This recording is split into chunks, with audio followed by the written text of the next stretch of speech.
안녕하세요. 저는 30대 초반의 평범한 여자입니다. 남편과는 지금 별거 중이고 저희 사이에는 3살짜리 아들이 하나 있습니다. 몇 개월 전만 해도 모든 것이 순조로워 보였지만 이제는 마치 먼 과거의 일처럼 느껴지네요. 그때와 지금의 저를 비교하면 전혀 다른 세상에 사는 사람 같다는 생각이 들 때도 있습니다.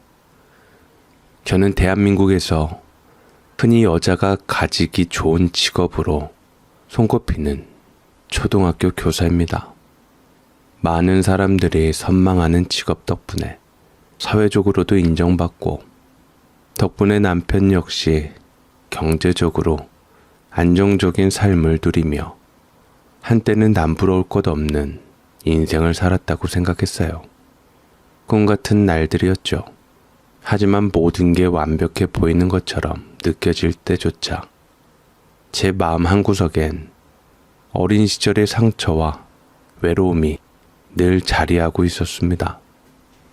어릴 적 저희 어머니는 남동생만 데리고 집을 떠나셨고 그 뒤로 저는 엄마의 따뜻한 손길을 받지 못한 채 초등학교 6학년 때부터 아버지와 함께 살게 되었습니다.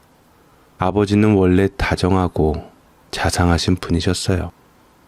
어린 시절에는 누구보다 제게 큰 사랑을 주셨죠. 하지만 어느 날 지인의 빚보증을 잘못 서시면서 가정이 파탄났습니다. 그 이후로는 모든 것이 변했어요. 아버지는 재산을 잃고 술에 의존하게 되셨고 저희 가정은 점점 무너져 갔습니다. 아버지의 따뜻함은 사라지고 매일같이 술에 취해 돌아오셔서는 엄마에 대한 원망을 저에게 쏟아부으셨습니다. 그때마다 저는 어린 마음에 무섭고도 혼란스러웠어요. 아버지는 막노동판에서 하루 벌어 하루를 살아가셨습니다. 집안은 늘 불안정했고 저는 그 환경에서 벗어나기 위해 공부에 매달렸습니다. 악착같이 책을 붙들고 있었죠. 상위권 성적을 유지했지만 그런 저를 긍정적으로 바라봐주는 사람들은 드물었습니다. 오히려 독하다, 무정하다는 말을 더 많이 들었어요. 그 중에서도 저희가 살던 월세집 주인집 딸은 저를 유난히 미워했습니다. 그녀는 제 성적을 질투해 학교에서 이상한 소문을 퍼뜨렸고 저는 그로 인해 따돌림을 당하기도 했습니다.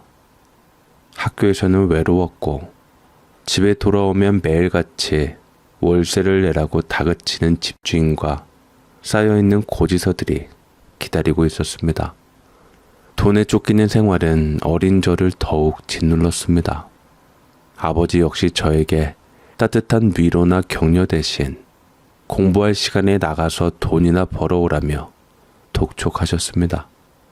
고등학생이었던 저는 그 말들이 너무나 무겁게 다가왔고 때로는 견딜 수 없을 만큼 괴로웠습니다. 이 집에서, 이 삶에서 도망치고 싶다는 생각이 들 때도 많았어요. 여자가 무슨 공부를 해? 괜히 어줍지 않게 배워봤자 나중에 드세다는 소리나 들을 거야. 너 엄마가 잘난 아들만 데려간 이유가 뻔하지 않겠냐? 때 되면 그냥 좋은 남자 만나 시집이나 잘 가면 되는 거지. 이렇게 아버지는 늘 저에게 차갑고 냉소적인 말씀을 하셨습니다. 공부는커녕 어쩌면 저는 단지 여자로서 남편을 만나 잘 살아가기를 기대하는 존재로만 여겨졌던 것 같아요. 저희 노력이나 꿈은 아버지에게는 아무 의미도 없었던 것처럼 느껴졌습니다. 그 말들이 저를 얼마나 아프게 했는지 모르셨겠죠. 하지만 저는 그 말들에 무너지지 않기로 결심했습니다. 다행히도 주변에는 저를 지켜봐 주시는 좋은 이웃들과 배려심 많은 담임 선생님이 계셨습니다. 그분들의 따뜻한 격려와 관심 덕분에 저는 끝까지 기대를 저버리지 않겠다는 다짐으로 공부에 전념했습니다. 그렇게 수능날이 다가왔고 온갖 긴장과 불안 속에서도 저는 원하는 점수를 받아냈습니다. 그 순간 마치 세상을 다 가진 것 같았어요. 어릴 적부터 꿈꿔왔던 교대에 합격하는 것은 제게 정말 큰 의미였습니다. 합격 통보를 받던 날 저는 스스로에게 약속했어요. 이제 내 인생은 내가 만들어 나간다. 하지만 그 기쁨도 잠시 아버지께 이 좋은 소식을 전할 생각에 저는 마음이 설렜습니다. 아버지도 기뻐해 주시겠지. 혹시나 내 딸이 이렇게 잘 해냈구나 라고 칭찬해 주시지 않을까 하는 기대감에 차 있었죠. 아빠, 나 교대 합격했어요. 이제 교사가 될 수 있어요. 교대? 그게 무슨 소용이냐?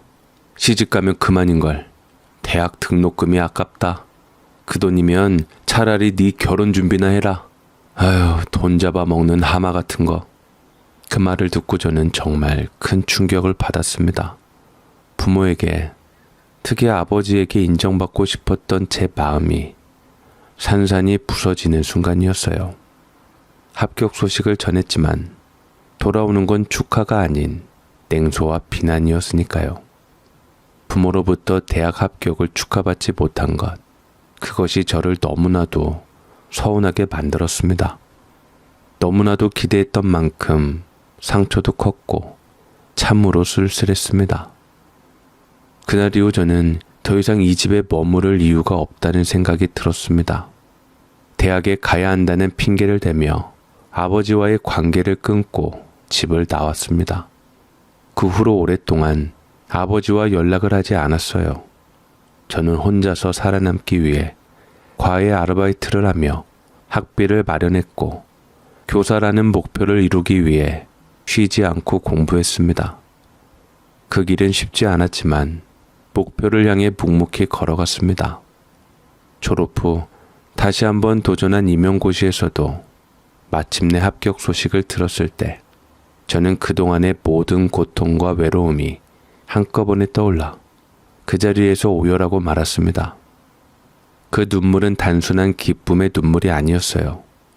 저를 비웃었던 세상에 대한 승리의 눈물이기도 했고 홀로 이룬 성취에 대한 자부심의 눈물이기도 했습니다. 처음으로 교단에 섰을 때 저는 그 떨림과 감동을 아직도 잊지 못합니다. 그리고 시간이 흘러도 그 초심을 잃지 않으려고 노력했어요. 교사가 된 첫 해, 두 해, 교단에서 아이들과 함께하며 제 모든 열정을 쏟아 부었습니다. 그렇게 열심히 지내던 어느 날 저를 지켜봐 주던 동료 선생님이 저에게 다가오셨습니다. 정말 대단해요. 이렇게 열정적으로 아이들을 가르치다니. 선생님은 타고난 교사인 것 같아요. 그때 저는 비로소 제 노력이 결코 헛되지 않았다는 것을 느꼈습니다. 세상이 인정해 주지 않더라도 나를 진정으로 지켜봐 주는 사람들이 있다는 사실이 큰 위로가 되었죠. 한 선생, 혹시 남자친구 있어요?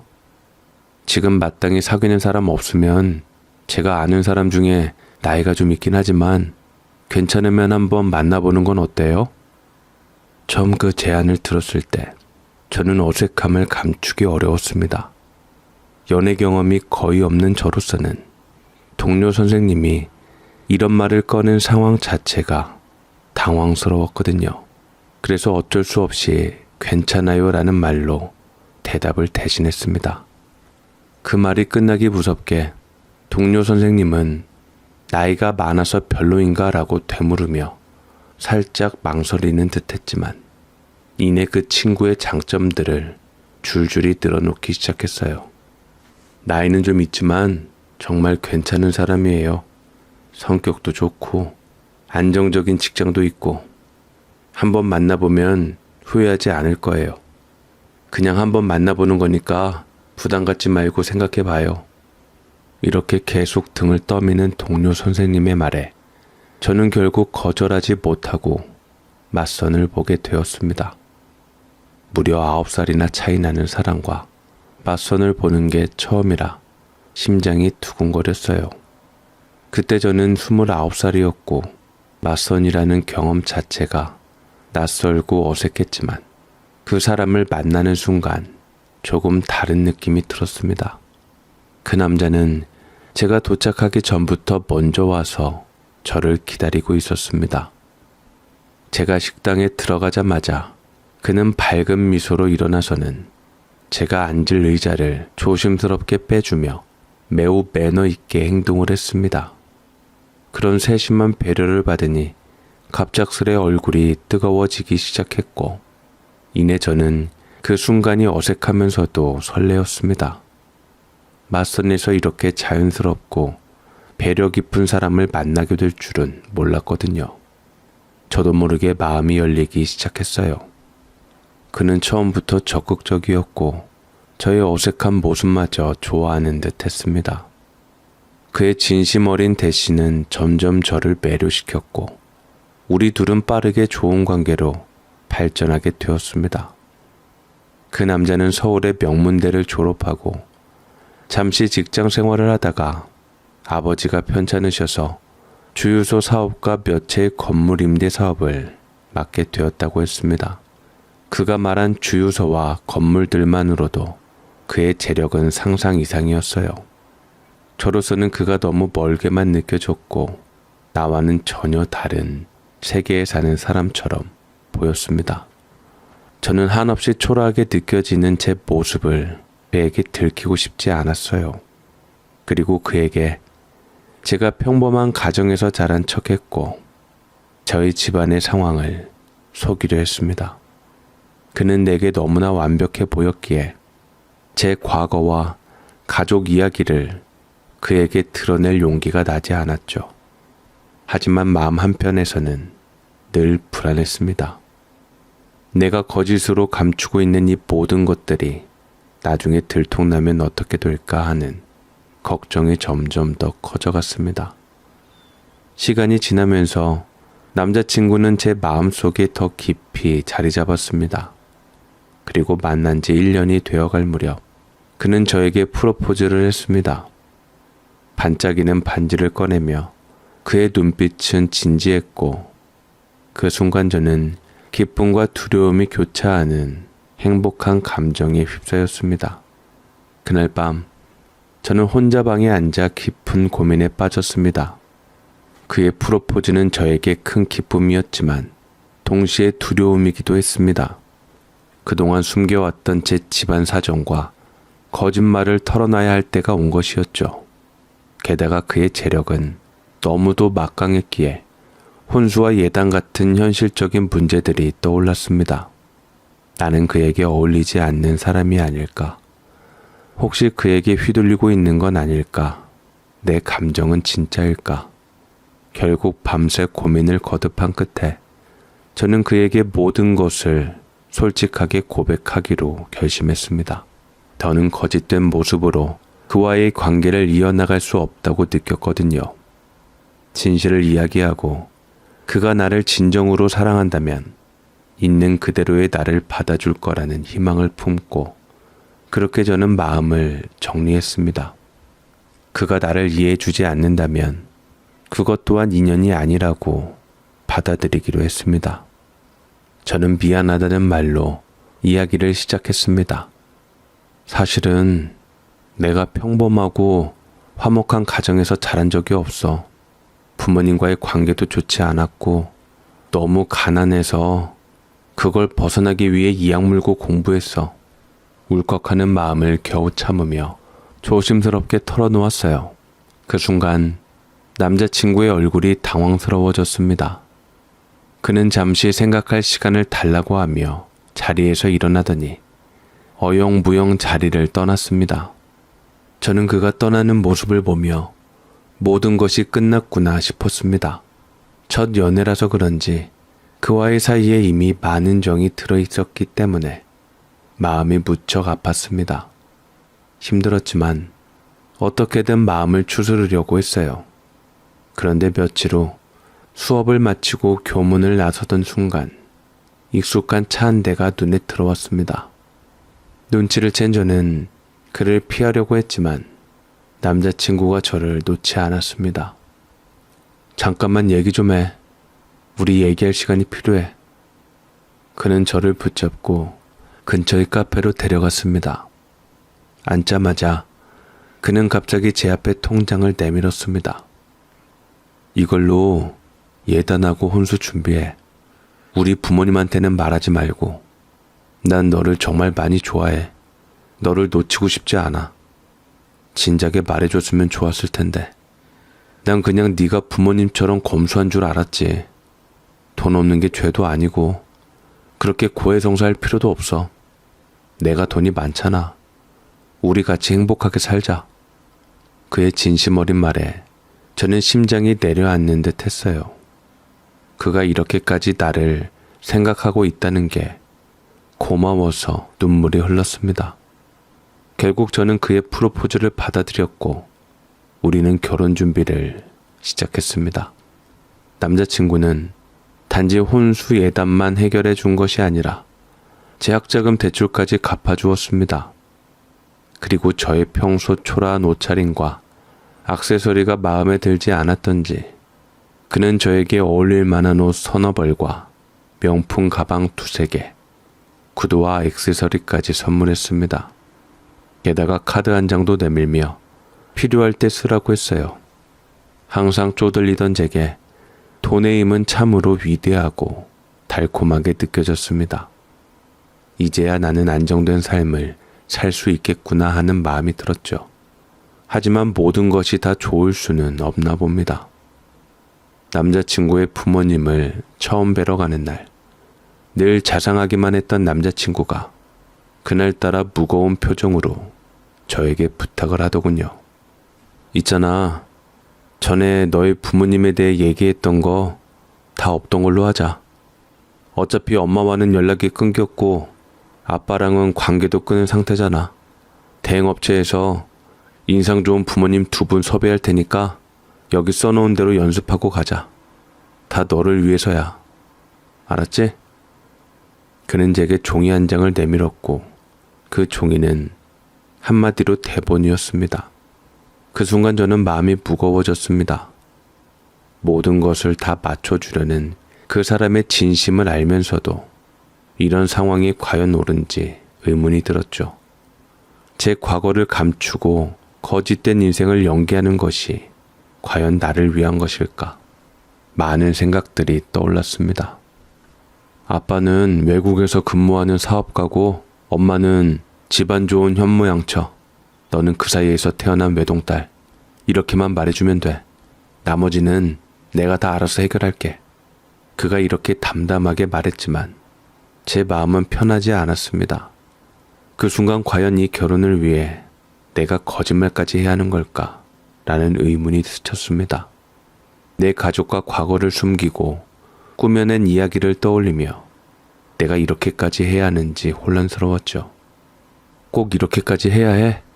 내 집안 형편이 그렇게 부끄러운 거야? 저의 솔직한 질문에 그는 잠시 멈칫했지만 이내 단호한 목소리로 다시 말했습니다. 네가 우리 집안에서 무시받지 않으려면 내가 말한 대로 하는 게 제일 편할 거야. 부모님이 알면 결혼을 반대할지도 몰라. 그리고 우리 둘 다 피곤해지겠지. 괜히 어려운 길로 가지 말고 그냥 편하게 가자. 이건 우리를 위한 거야. 그의 설득은 현실적이었고 저도 그 말에 흔들리기 시작했습니다. 그의 마음을 이해하지 못한 건 아니었어요. 하지만 제 안에는 여전히 내가 정말 이렇게 살아야 할지에 대한 불안이 꿈틀거렸습니다.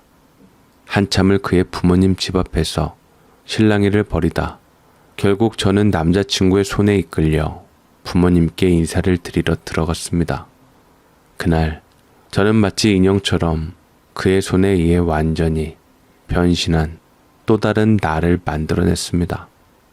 그가 고른 옷을 입고 빛나는 액세서리로 꾸민 저의 모습은 평소의 저와는 너무나도 달랐습니다. 심지어 제가 말할 대본까지 준비되어 있었죠. 아빠는 외국에서 일하는 사업가고 엄마는 형모양처. 저는 그들의 외동딸이에요. 제 이름과 나이 그리고 제가 교사라는 것만이 진짜였을 뿐 나머지는 모두 거짓이었습니다. 안녕하세요. 아버지께서는 외국에서 근무하시고 어머니는 집안일을 돌보시는 전형적인 현모양처세요. 입에서 거짓말이 나올 때마다 가슴이 쿵쿵 뛰었습니다. 이렇게까지 해야 하나? 이 상황이 정말 옳은 걸까? 하지만 남자친구의 부모님은 저의 가짜 이야기에 완전히 속아 넘어가셨습니다. 그들은 저를 너무나도 예뻐하며 마치 오래전부터 기다려온 며느리처럼 따뜻하게 대해주셨어요. 어색한 미소를 짓는 저를 보며 너무 마음에 든다며 상견례 자리를 잡자고 하셨죠. 상견례 당일 저는 더 큰 거짓 속으로 빠져들어갔습니다. 남자친구는 대행업체에서 섭외한 부모님을 준비해 두었고 그들은 상견례 자리에서 저희 부모님인 척 완벽하게 연기했습니다. 나는 한마디로 거짓된 세상을 만들어가고 있었던 겁니다. 그들은 제가 그동안 상상도 못했던 완벽한 부모님이었고 상견례는 아무 문제 없이 마무리되었습니다. 결혼식 날짜는 점점 다가왔습니다. 매일매일 불안감이 엄습했지만 제 안의 불안은 점점 돈과 재산의 현실에 묻히기 시작했습니다. 결혼 준비를 하면서 늘 생각하던 것은 과연 내가 이 거짓 속에서 행복할 수 있을까라는 의문이었죠. 하지만 좋은 아파트, 넉넉한 재산, 그리고 사랑하는 남편과의 안정된 삶이 눈앞에 있었기에 저는 결국 그 불안을 외면하고 결혼식을 올리기로 결심했습니다. 결혼식 날 저는 진짜 부모도 친구도 없는 도둑 결혼을 하게 되었습니다. 내 인생에서 가장 중요한 날이었지만 내 곁에는 진정한 나를 아는 사람은 아무도 없었어요. 그저 진짜 나를 감추고 꾸며낸 이야기에 빠져 결혼을 마쳤습니다. 결혼 후에는 과연 내가 이대로 살아도 괜찮은 걸까 하는 불안과 의심이 늘 따라다녔습니다. 하지만 시간이 지나면서 좋은 아파트와 넉넉한 재산 속에서 저는 점차 현실을 잊기 시작했습니다. 따뜻하고 배려심 넘치는 남편과의 신혼생활은 너무도 달콤했어요. 우리는 정말 잘 맞았고 남편은 저를 깊이 사랑해 주었습니다. 내가 널 위해서 뭐든 할게. 넌 이제 내 아내고 나는 너만 있으면 돼. 그렇게 우리는 평화로운 결혼 생활을 이어갔습니다. 신혼의 달콤함 속에서 저는 다시는 과거를 떠올리지 않겠다고 다짐했어요. 그리고 얼마 지나지 않아 저는 임신하게 되었죠. 그토록 기다리던 첫 아들이었습니다. 남편의 부모님께서는 제가 장손을 낳았다는 이유로 저를 더욱 자랑스러워 하셨습니다. 우리 며느리는 정말 장하다. 장손까지 낳았으니 자랑할 게 많아. 예쁜 며느리, 교사 며느리, 우리 집안 경사의 주인공이야. 시부모님은 저를 가문의 자랑으로 여기며 사랑을 독차지하게 해주었습니다. 모든 것이 완벽해 보였습니다. 그런데 세상에 비밀이란 없더군요. 아들이 두 돌이 되었을 때 저는 복직을 하게 되었고 새로운 학교에 발령을 받아 그 근처 어린이집에 아들을 보냈습니다. 그 당시 모든 것이 순조로워 보였습니다. 그러나 어린이집 첫날 저는 그곳에서 전혀 예상하지 못한 사람을 마주하게 되었어요. 그 사람은 바로 제가 고향에서 철천지 원수로 생각했던 고등학교 동창, 그리고 우리 월세집 주인 딸이었던 윤나리였습니다. 윤나리는 아이들의 담임 선생님으로 그 자리에 서 있었습니다. 처음에는 저를 알아보지 못한 듯 했지만 그 눈빛은 저를 스캔하는 듯 했고 이내 저를 알아차렸습니다. 그녀의 얼굴에 비아냥거리는 듯한 미소가 떠올랐고 그녀는 제게 먼저 다가왔습니다. 한유라, 너 한유라 맞지? 나 고등학교 동창 윤날이야. 이게 얼마만이니? 와, 세상 참 좁다. 결혼한 거야?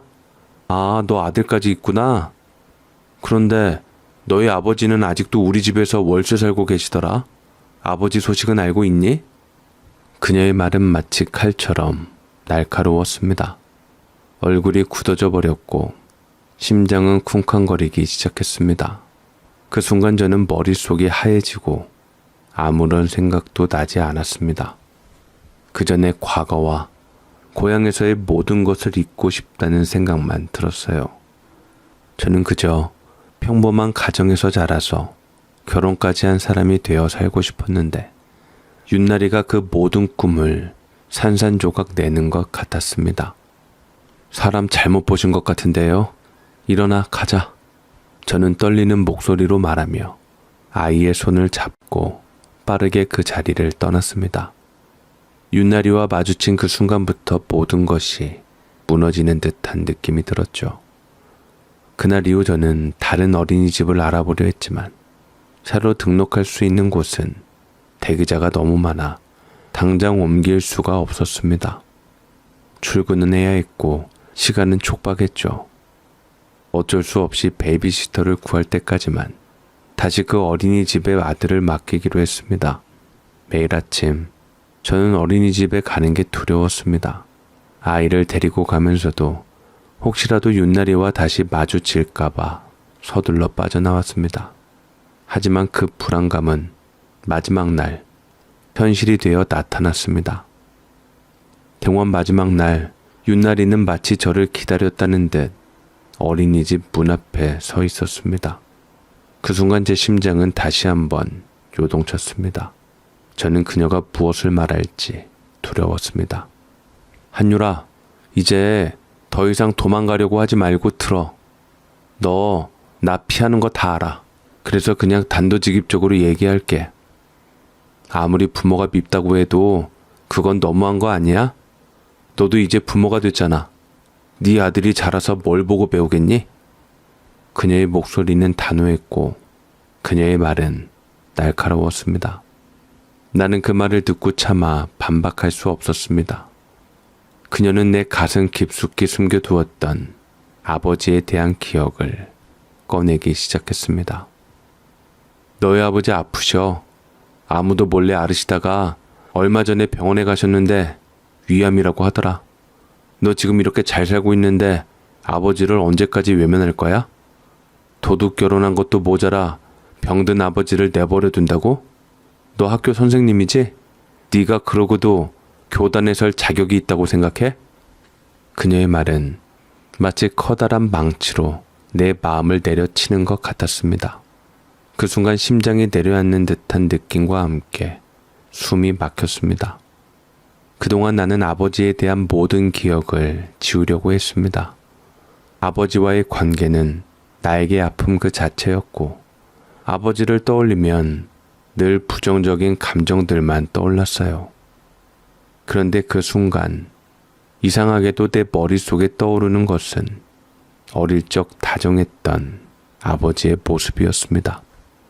어린 시절 아버지는 무릎에 나를 앉히고 책을 읽어주셨던 그 기억이 불현듯 생생하게 떠올랐습니다. 나는 그 기억을 애써 묻어두었지만 윷나리의 말 한마디에 모든 감정이 터져 나오려고 했습니다. 차마 눈물을 보일 수 없어서 억지로 참았지만 머릿속은 혼란스러웠습니다. 도대체 어떻게 해야 할지 갈피를 잡을 수가 없었어요. 윷나리가 자리를 떠난 후에도 나는 그 자리에 멍하니 서 있었습니다. 마음은 공허하고 불안했습니다. 윷나리의 말이 계속해서 머릿속을 맴돌았고 그 말들은 내가 외면해왔던 진실을 정면으로 마주하게 만들었습니다. 나는 더 이상 도망칠 곳이 없다는 것을 느꼈습니다. 아들을 데리고 차를 몰아 고향으로 향했습니다. 그 길은 2시간이 넘었지만 제 마음은 그보다 훨씬 더 길고 무겁게 느껴졌습니다. 고향으로 가는 길 내내 수많은 생각이 스쳐 지나갔어요. 떠나온 지 10년이 흘렀는데도 고향의 그 기억들은 지워지지 않고 그대로 남아 있었으니까요. 내가 그토록 벗어나고 싶었던 곳으로 다시 돌아온다는 것 자체가 가슴을 무겁게 만들었습니다. 드디어 도착한 고향, 마치 시간이 멈춘 듯 변한 것 하나 없는 그 풍경이 저를 맞이했습니다. 낡고 오래된 집, 그때 그 모습 그대로였습니다. 집 앞에서 차를 멈추고 저는 한동안 차에서 내릴 수 없었습니다. 심장은 점점 더 빠르게 뛰고 손은 떨리기 시작했죠. 아들의 손을 잡고 차에서 내리며 한 발 한 발 내디딜 때마다 숨이 막히는 듯한 느낌이 들었습니다. 마치 어릴 적 그날들로 다시 돌아가는 것만 같았습니다. 대문은 반쯤 열려 있었고 저는 떨리는 손으로 그 문을 밀고 안으로 들어섰습니다. 그리고 그 순간 마당 한쪽에서 구역질을 하고 있는 중년 남자가 눈에 들어왔습니다. 고개를 숙이고 힘겹게 숨을 몰아쉬는 그 모습을 보자 제 가슴은 쿵하고 내려앉았습니다. 한눈에 알아볼 수 있었습니다. 그 사람이 바로 제 아버지였어요. 눈앞의 장면이 믿기지 않았습니다.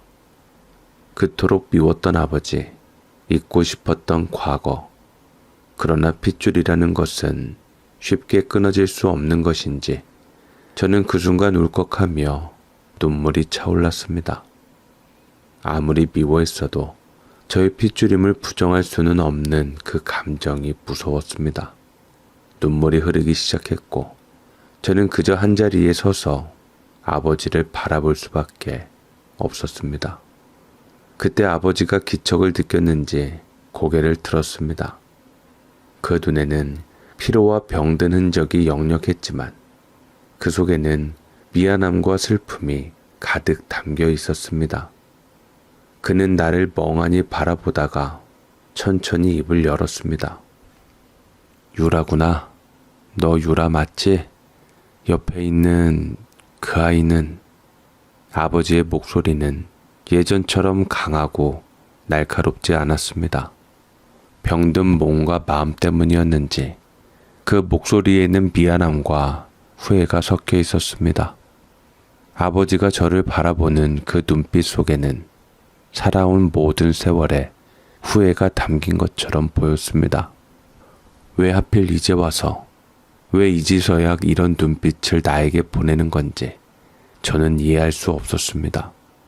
그 순간 제 마음은 복잡했고 억누를 수 없는 슬픔이 밀려왔습니다. 아버지의 눈물 어린 얼굴을 보면서도 제 마음속에서는 복잡한 감정들이 얽히고 설켰습니다. 어릴 적 아버지가 한없이 무섭고 미웠지만 동시에 그리웠던 그날들이 떠올랐습니다. 그리고 지금 그 앞에 서 있는 저는 너무나도 혼란스러웠습니다. 제 아들은 낯선 할아버지를 보고 당황했는지 제 뒤로 살며시 숨었습니다. 그런 아이를 보며 아버지는 힘없는 미소를 지었습니다. 아이가 너를 닮아서 참 예쁘구나. 신수가 훤해진 걸 보니 좋은 사람 만나서 결혼했나 보구나. 변변찮은 부모라 네 앞에 나서기도 뭐하고 참 면목이 없구나. 해준 것도 없는데 방해나 되지 말아야지. 살아있는 동안 네 앞에 나타날 일은 없을 테니 다 잊고 네 인생 새 출발해서 잘 살아라. 어서 가라. 아버지의 목소리는 가라앉아 있었지만 그 말 속에는 저를 향한 깊은 후회와 미안함이 느껴졌습니다. 그토록 미웠던 아버지였지만 왜 하필 지금 와서 이런 말을 하시는지 그 말을 듣는 순간 저는 더 이상 참을 수 없었습니다. 아버지의 말이 끝나자마자 그가 비틀거리며 쓰러질 것처럼 보였어요. 당장이라도 쓰러질까봐 저는 다급하게 아버지에게 다가갔습니다. 아빠, 병원에 가야 해. 암이라면서 왜 이러고 있는 거야? 이렇게 방치해서 어떻게 하려고 그래요? 그러나 아버지는 고집을 부리며 괜찮다고 하셨습니다. 저를 쳐다보지도 않고 상관 말라며 나에게 그냥 가라고 말했습니다. 그 말에 저는 도저히 참을 수가 없었습니다. 그동안 쌓여있던 모든 감정들이 폭발하듯 터져나왔습니다. 아빠가 암이라며. 그럼 병원에 가야지. 왜 이렇게 하고 있는 건데? 이래서 내가 아빠한테 정이 안 붙는 거야. 나 부잣집에 시집 잘 갔어. 넘치는 게 돈이야. 이 정도 치료는 해줄 수 있는 능력이 돼. 제발 사람 속 좀 태우지 말고 병원 가자고. 저는 소리를 지르며 말했습니다. 그동안 쌓였던 모든 감정들이 터져 나오는 것 같았습니다. 아버지를 미워했던, 사랑했던, 그리고 지금 이 순간 그를 잃을지도 모른다는 두려움이 한꺼번에 밀려왔습니다. 그러나 아버지는 고집스러웠습니다. 그는 여전히 나를 쳐다보지 않으며 괜찮다고, 상관하지 말고 그냥 돌아가라고 했습니다. 그 순간 저는 더 이상 무엇을 해야 할지 모르겠다는 생각이 들었습니다. 아버지를 잃을지도 모른다는 두려움과 그동안 쌓였던 미움이 서로 충돌하며 제 마음을 흔들어 놓았습니다. 제가 아버지를 몰아붙이자 그 강했던 아버지가 결국 끄끄거리며 울음을 터뜨렸습니다. 평생 제 앞에서 눈물을 보인 적 없던 아버지가 이렇게 무너지는 모습을 보는 건 처음이었어요. 그 모습이 차마 눈 뜨고 보기 힘들 정도로 가슴 아팠습니다. 아버지는 한참을 울다 지친 듯 풀죽은 표정으로 제 앞에 서 있었습니다. 아무 말도 하지 않고 그저 무거운 몸을 이끌며 절 따라 나섰죠. 그 순간 제 마음속에는 수많은 감정이 뒤섞였습니다. 오랜 시간 쌓여온 미움, 그리고 그 미움 속에 숨어있던 어릴 적 아버지에 대한 그리움이 모두 뒤섞여 저를 혼란스럽게 만들었죠. 저는 아버지를 조용히 차에 태웠습니다. 한동안 말없이 운전하는 동안 차 안은 고요했습니다. 거친 숨소리만 들리는 그 차 안에서 저는 마치 다시 어린아이로 돌아간 듯한 기분이 들었습니다. 어린 시절 아버지와 함께했던 날들, 그리고 그 뒤에 이어진 고통스러운 기억들이 찻장 밖 풍경과 함께 스쳐 지나갔습니다. 하지만 지금은 그런 과거와 상관없이 아버지를 살려야 한다는 생각만이 머릿속을 가득 채우고 있었습니다. 서울에 도착하자마자 저는 아버지를 병원으로 데려갔습니다. 긴 진료 끝에 의사는 아버지가 위암 3기라는 진단을 내렸습니다. 생존 가능성은 반반이라고 했습니다. 그 말을 들었을 때 제 머릿속이 멍해졌습니다. 이제 겨우 아버지와 대면했는데 이렇게 떠나보내야 하는 건가? 라는 생각이 들었습니다. 그러나 이내 정신을 차리고 아버지를 입원시키고 항암 치료와 수술을 받도록 해야 한다고 결심했습니다. 문제는 치료비였습니다.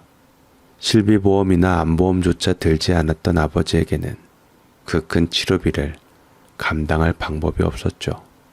저는 당장 돈을 마련하기 위해 시부모님께서 사주신 제 앞으로 된 차를 팔기로 결심했습니다. 그 차는 제가 자주 타고 다니던 애정어린 물건이었지만 아버지를 살기 위해서는 무엇도 아까울 게 없었습니다. 차를 팔고 병원비를 마련한 뒤 그 사실을 남편에게 숨길 수는 없었죠. 결국 차가 없어진 것을 이상하게 여긴 남편이 물었습니다. 차가 어디 갔어? 무슨 일 있었어?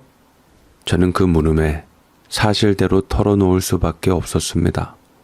속이 타들어가던 마음으로 남편에게 모든 상황을 고백했습니다. 미안해요. 사실 아버지 수술비를 마련하려고 차를 팔았어요. 우리 아버지 암이래요. 아무리 미운 아버지지만 자식으로서 도리를 저버릴 수는 없었어요. 남편의 표정은 처음에 굳어졌습니다. 차를 팔았다는 말에 놀라고 내가 그동안 숨기고 있던 사실들에 더 큰 충격을 받은 듯 했죠. 남편의 그런 표정을 보면서 저는 한편으로는 걱정이 되고 불안했습니다. 내가 이런 결정을 내린 것이 옳았는지 남편이 화를 낼까 두려웠습니다. 책망을 기다리고 있는 순간 남편은 예상 밖의 반응을 보였습니다. 남편은 제 손을 부드럽게 잡고 깊이 숨을 내쉬며 말했습니다. 뭐라고? 그런 일이 있었으면 나한테 먼저 상의했어야지. 그런데 왜 혼자 그렇게 처리했어? 아버님이 입원한 병원이 어디야? 얼굴도 한번 못 뵌 장인이잖아. 그래도 사위로서 인사는 드려야지. 그 순간 저는 남편의 말에 감동하지 않을 수 없었습니다. 남편은 내가 부모님을 부끄러워할 거라고 생각했을까봐 내심 두려워했었는데 그런 걱정이 모두 사라지는 순간이었어요. 남편이 진심으로 나를 생각해준다는 걸 느꼈고 그에게 얼마나 고마운지 말로 다 할 수 없을 정도였습니다. 저는 눈물로 얼룩진 얼굴로 고개를 끄덕이며 아버지가 입원한 병원을 알려주었습니다. 다음날 퇴근 후 저와 남편 그리고 아들까지 함께 병원으로 아버지를 찾아갔습니다. 병실 문을 열고 들어갔을 때 아버지는 우리 가족 모두를 보고는 한참 동안 아무 말도 하지 못한 채 눈물을 흘리셨습니다. 그 눈물은 지난 세월 동안 쌓였던 아버지의 모든 후회와 미안함이 담긴 것이었겠죠. 아버지는 한참 동안 우리를 바라보더니 손주를 품에 안았습니다. 처음으로 손주를 안아보는 아버지의 손길은 떨리고 약했습니다. 그러면서도 아버지는 깊은 감정에 잠긴 얼굴로 남편에게 손을 내밀며 말했습니다. 내 딸 이렇게 행복하게 해줘서 고맙네. 아비복 없는 내 딸이 남편 복은 있어서 얼마나 다행인지 몰라. 떡두꺼비 같은 손주도 보니 이제는 내 마음이 편하다. 내가 잘못되더라도 내 딸과 손주 잘 부탁하네. 아버지는 남편의 손을 꼭 잡고 눈물을 흘리며 당부했습니다. 그 말은 아버지의 마지막 마음이 담긴 부탁 같았어요. 아버지는 살아온 세월의 모든 후회를 그 순간에 털어놓고 비로소 자신의 딸과 가족에게 미안함을 전하는 듯 보였습니다. 그 모습을 보며 제 마음은 복잡했습니다. 그토록 미웠던 아버지였지만 핏줄이라는 끈은 그렇게 쉽게 끊을 수 없다는 걸 다시 한번 느꼈습니다. 아버지는 병든 몸으로도 마지막 순간까지 자식에 대한 사랑과 미안함을 안고 계셨던 것입니다. 무슨 그런 말씀을 하세요. 앞으로 따님이랑 손주가 잘 사는 모습 보실 생각을 하셔야죠. 요즘은 암도 큰 병이 아니라고 하잖아요.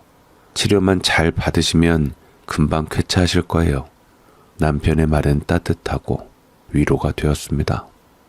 아버지는 힘겹게 미소를 지으며 고맙다는 말을 연이어 했습니다. 병실 안은 그동안의 긴장과 감정들이 풀어지는 듯한 따뜻하고 평화로운 분위기가 감돌았죠. 저는 그 순간 처음으로 정말로 가족이라는 감정을 느꼈습니다. 오랜 시간 쌓였던 능어리가 천천히 녹아내리는 기분이었어요. 아버지가 저를 바라보는 눈빛 속에서 이제 더 이상 미움이나 원망은 없었습니다. 오로지 미안함과 딸에 대한 애정만이 가득했습니다. 그렇게 아버지는 치료에 전념하셨습니다.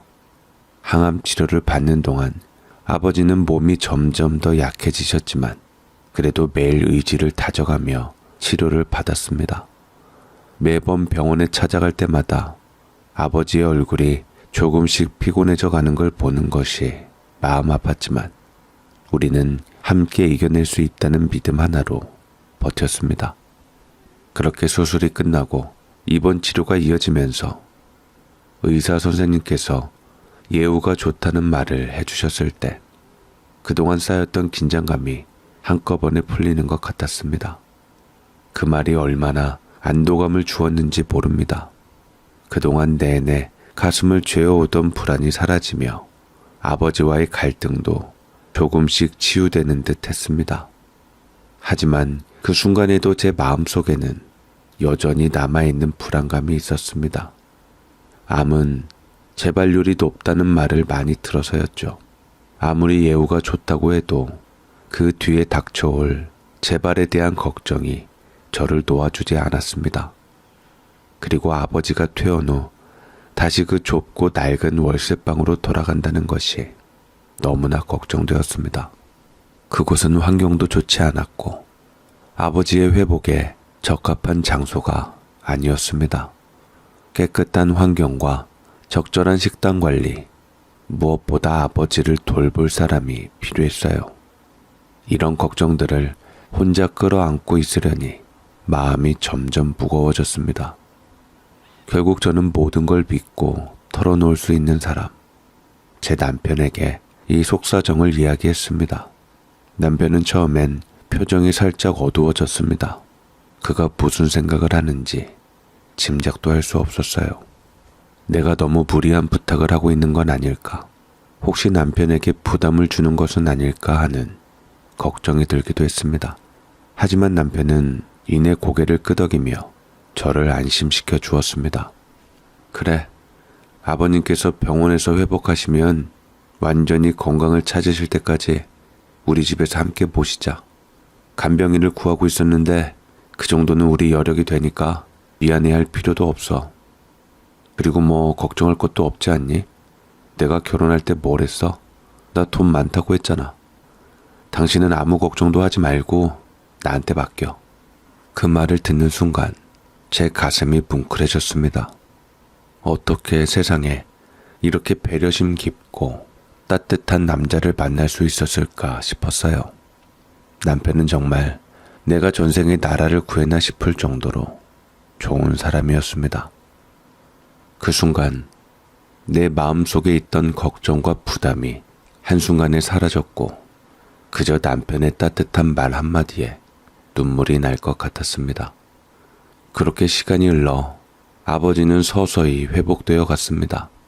아버지가 조금씩 회복하는 모습을 보니 마음이 놓였습니다. 하루 이틀 시간이 지나고 퇴원이 가까워졌습니다. 이제는 아버지가 우리 집으로 오셔서 요양하시면 된다는 생각에 한결 마음이 편해졌죠. 남편의 배려 덕분에 저는 아버지를 돌보는 일에 대한 부담도 덜 수 있었습니다. 그러던 어느 날 저는 평소처럼 학교에서 아이들 수업에 정신없이 몰두하고 있었습니다. 평소와 다름없는 날이었고 아이들과 함께하는 시간이 즐거워 수업에 집중하고 있었죠. 그런데 갑자기 휴대전화가 울렸습니다. 저는 잠깐 머뭇거리며 전화를 받았는데 그때 들려온 목소리는 다급하고 떨리고 있었습니다.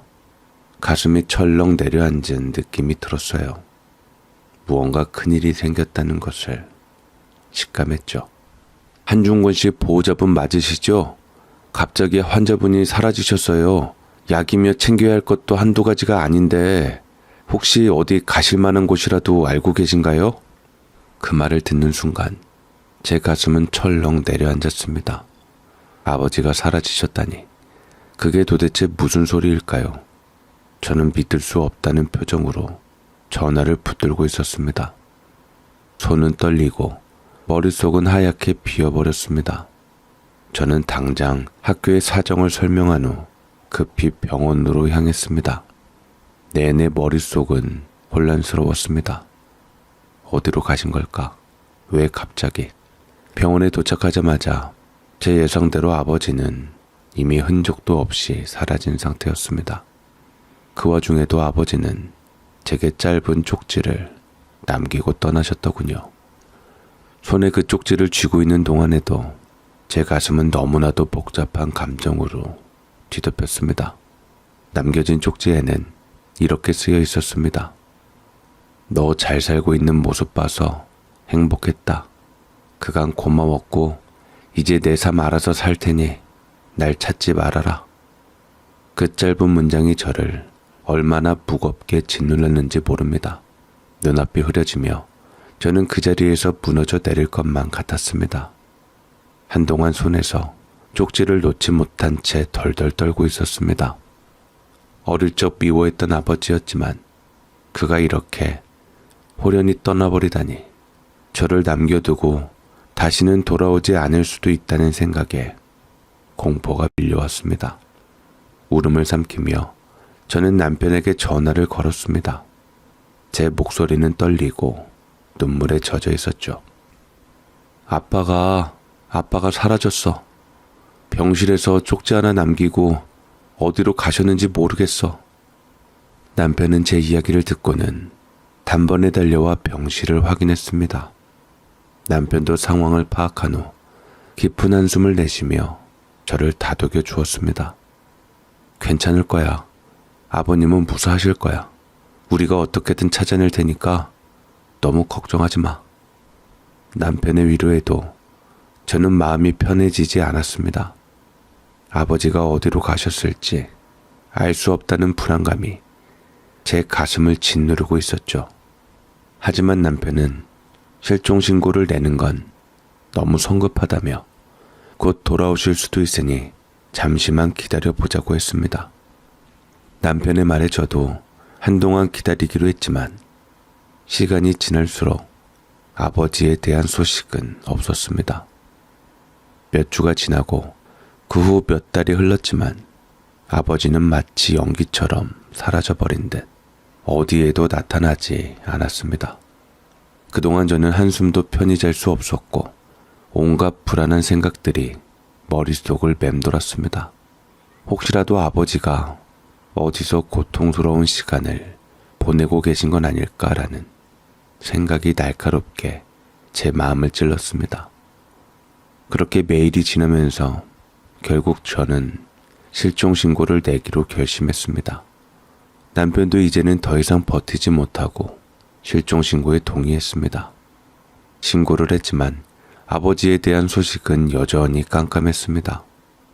그때마다 저는 스스로를 위로했습니다. 무소식이 희소식이겠지. 아버지는 어딘가에서 잘 살고 있을 거야. 그렇게 바쁜 일상에 몸을 맡기며 아버지에 대한 걱정을 잠시 뒤로 미뤄두고 지내던 어느 날 경찰서에서 연락이 왔습니다.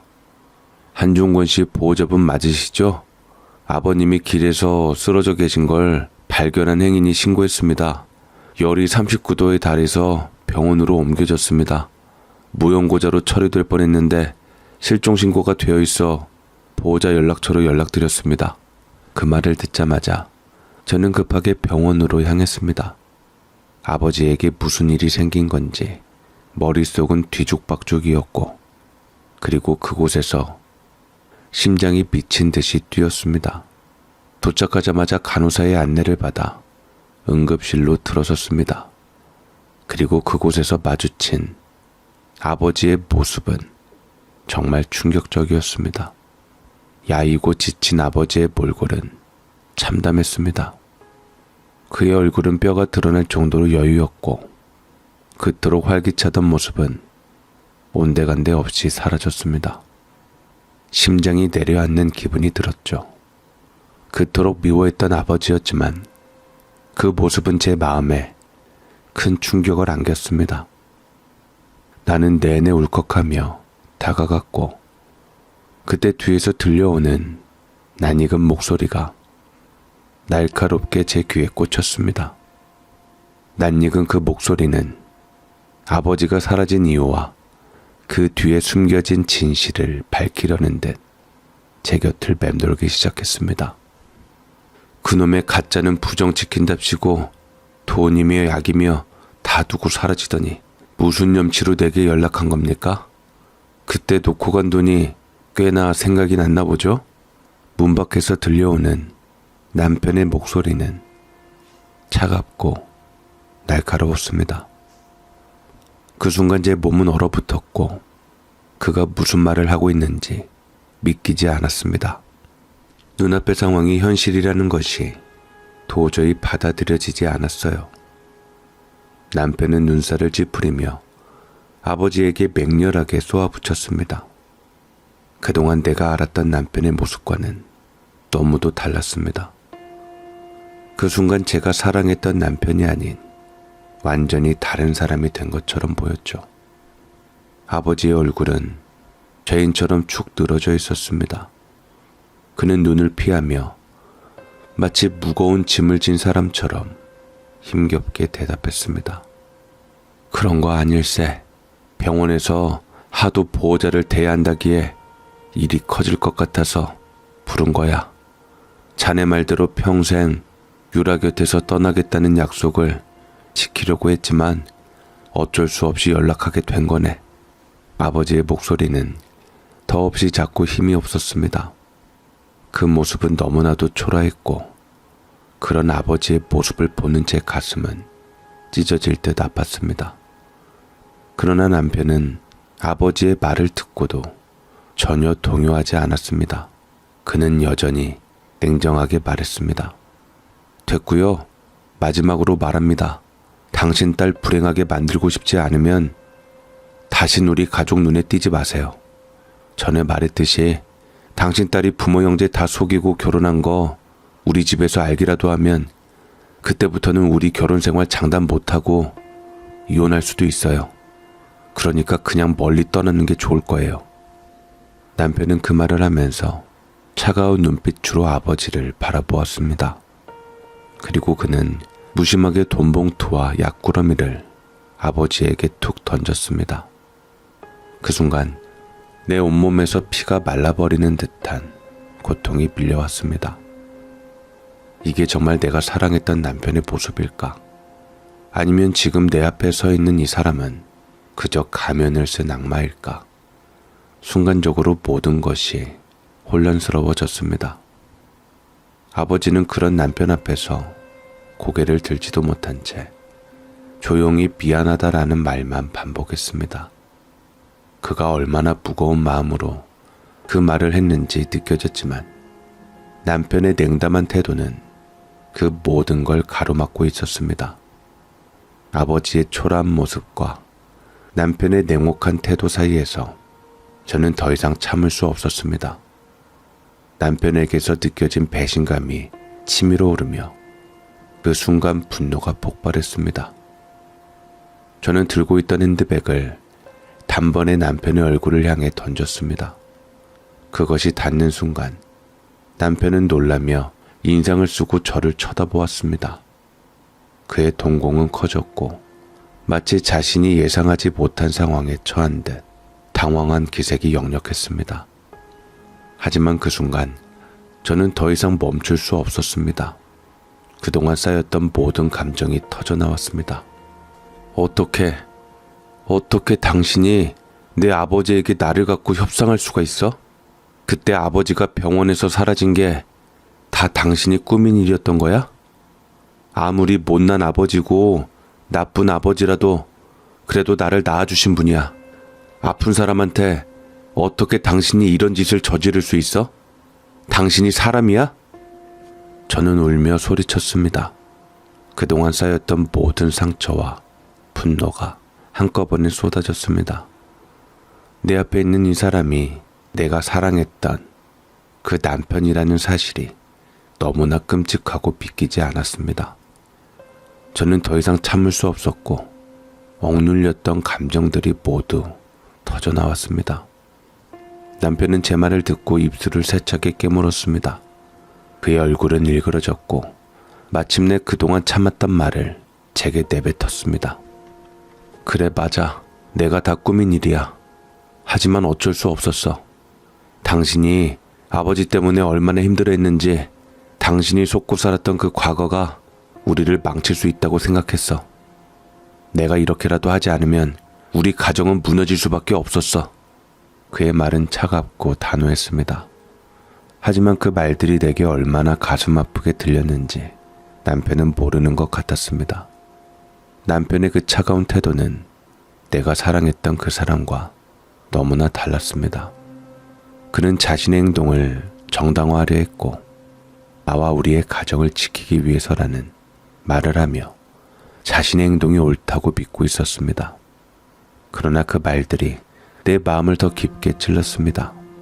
남편의 냉정한 모습은 나에게 더 이상 그가 믿을 수 없는 사람이라는 사실을 분명하게 보여주었습니다.